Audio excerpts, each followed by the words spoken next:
সুপ্রিয় শিক্ষার্থী বন্ধুরা, গ্লোবাল অ্যাফেয়ার্সের ম্যাথ ঘরের স্বামী ও স্ত্রীর গাণিতিক কৌতুক বিভাগে এবার আমরা নিয়ে এসেছি গাণিতিক ধাঁধা। এখানে স্বামী ও স্ত্রী বারান্দায় বসে কফি খাচ্ছে। তো স্ত্রী তার হাতে থাকা দুটি খাম দেখিয়ে বলল, প্রথম খামে আছে 20 টাকা এবং দ্বিতীয় খামে আছে এই টাকার অর্ধেক না হয় দ্বিগুণ। দুই পরিমাণের সম্ভাবনা 50%। এখন কাউকে যদি বলা হয় যে কোনো এক ধরনের খাম 10টি নিবেন, তাহলে কোন প্রকারের খাম নিলে সে লাভবান হবেন?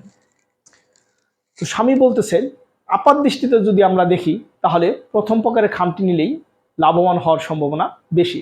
কিন্তু যেহেতু আমি গণিতের স্টুডেন্ট, আমি একটু হিসেব করে দেখি। এখানে শর্তটা হচ্ছে এই, প্রথম খামে 20 টাকা, কিন্তু দ্বিতীয় খামে এই টাকার অর্ধেক না হয় দ্বিগুণ। আবার একটি তথ্য দিছে দুই পরিমাণের সমান সম্ভাবনা, অর্থাৎ 50% করে সম্ভাবনা। এখন আমরা যেহেতু দেওয়া আছে এখানে 10টি খাম, তাহলে 10টি খাম যদি প্রথম প্রকারের খাম নেই, তাহলে প্রথম খামের ক্ষেত্রে মোট টাকার সম্ভাবনা হচ্ছে 20 গুণ 10 সমান 200।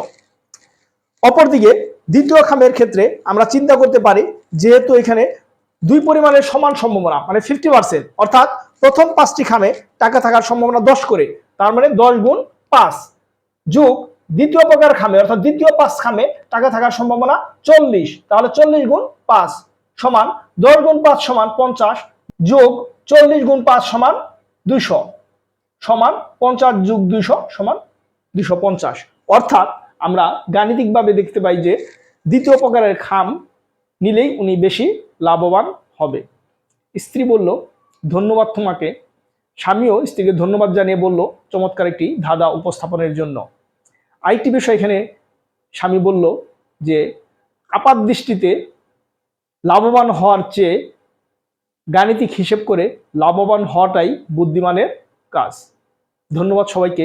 এরকম আরও ভিডিও পেতে যারা এখনও আমাদের চ্যানেলটি সাবস্ক্রাইব করনি, সাবস্ক্রাইব করে নিও, লাইক করিও, কমেন্ট করিও এবং বন্ধুদের সাথে শেয়ার করিও।